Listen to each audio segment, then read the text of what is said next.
Ladies and gentlemen, presenting the next award, Board Member Lena Davidian and ANCA San Francisco Chapter Board Member Roxanne Makashian.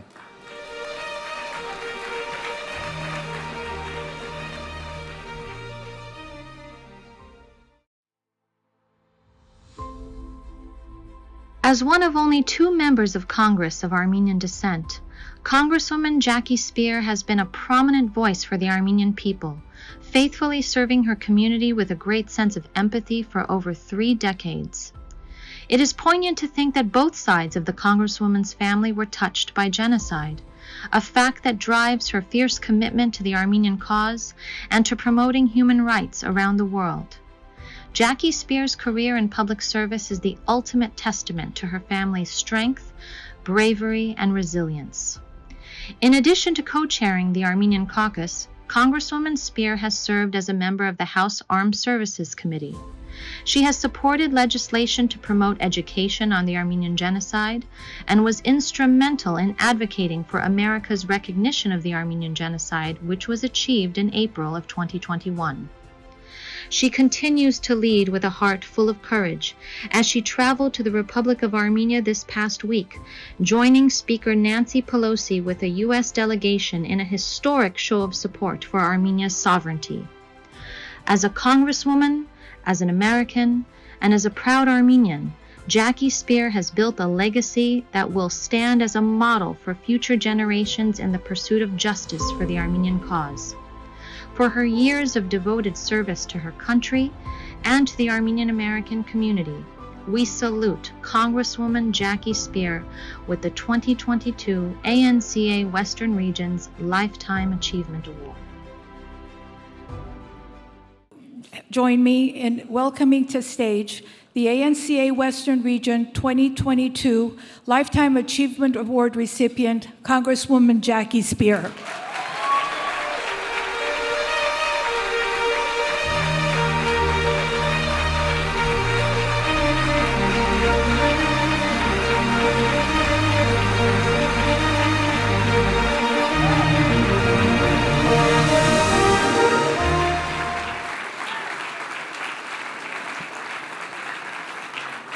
Thank you to Lena and Roxanne.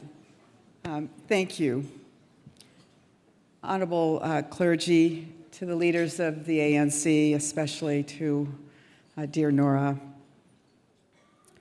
I know that I'm the only thing between you and dinner, so I'm going to try and be brief. First of all, let me just say congratulations to all of my fellow awardees. And a special shout out to Congressman Adam Schiff, who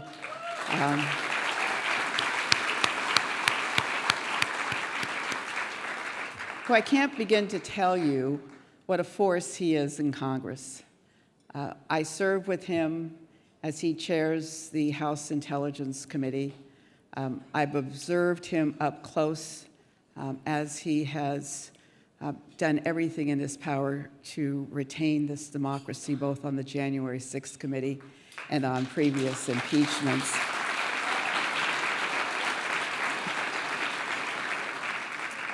And I truly admire you, Adam, and we'll miss you, but we'll watch you with great interest in the years to come, hoping that our country has the benefit of your leadership for a long time to come.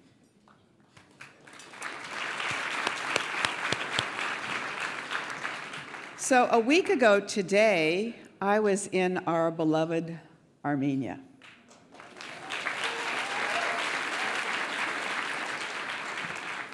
I joined Speaker Nancy Pelosi, the highest-ranking American leader to ever go to Armenia. And let me be clear, it was her decision to go to Armenia. No one encouraged her or urged her. I was joined by my dear friend and fellow Armenian, my sister, Congresswoman Anna Eshu, and my co-chair of the Armenian American Caucus, Frank Pallone. I must tell you, as we walked off that plane, there was a red carpet waiting for us. All of the dignitaries of the Armenian Assembly and the ambassador were there to greet us. As the women on the trip, we each got a bouquet of flowers. So I brought those flowers home because I want to put them on my mom's grave this weekend.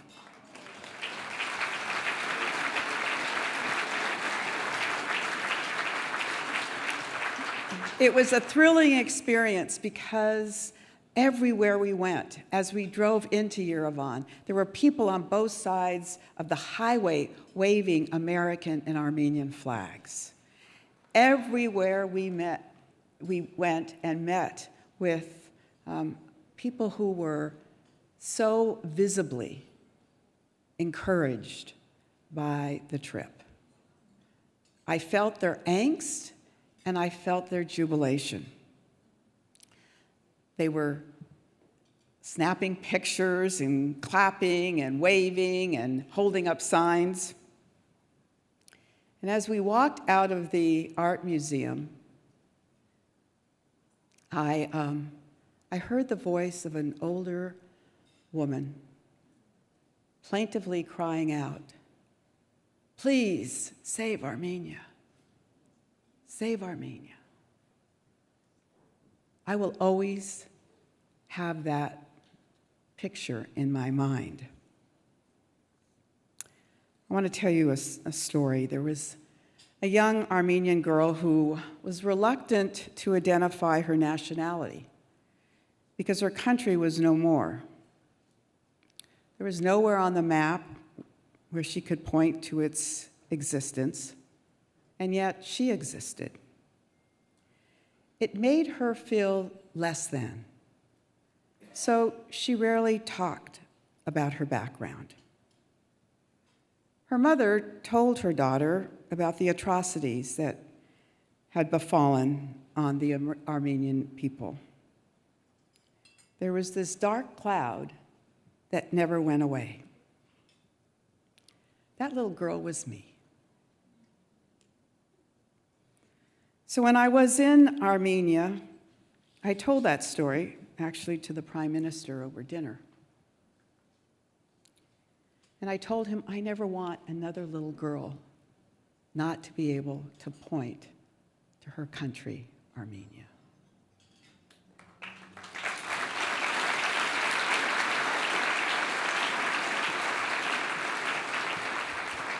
So this may be a Lifetime Achievement Award, but I am not done. So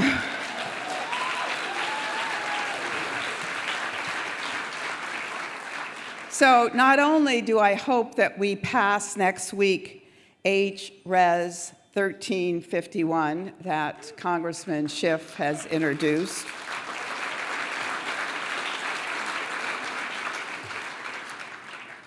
but I will be introducing a resolution tomorrow that Congressman Schiff and Congressman Eshoo and others will, I'm sure, support, that will call out the egregious war crimes that Azerbaijan has imposed on the Armenian people in these last wars and altercations. And it's important to point out that they have targeted the attacks on the Armenian people. They have sent rocket artillery attacks onto the Martakert military hospital. They sent a rocket attack to a maternity ward at the Republican Medical Center. They decapitated 2 civilians while they were pinned to the ground. They used white phosphorus munitions prohibited by the Geneva Convention. They tortured and killed Armenian POWs. As of September 22nd, they have captured 20 more POWs.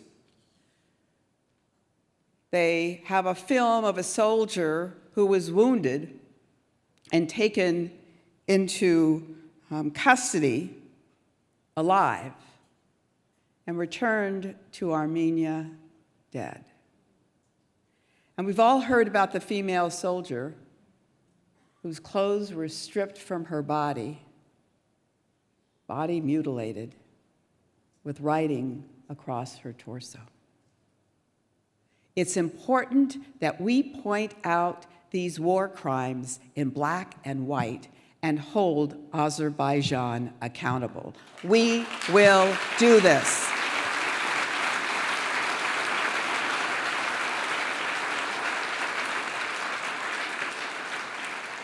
So thank you for this incredible honor. I only wish my mom were alive to see it. But I am deeply grateful to you, to your leadership, and to the cause we all hold dear. We will listen to that plaintive voice of that woman crying out, "Please save Armenia." We will do this. We stand with Armenia. Thank you.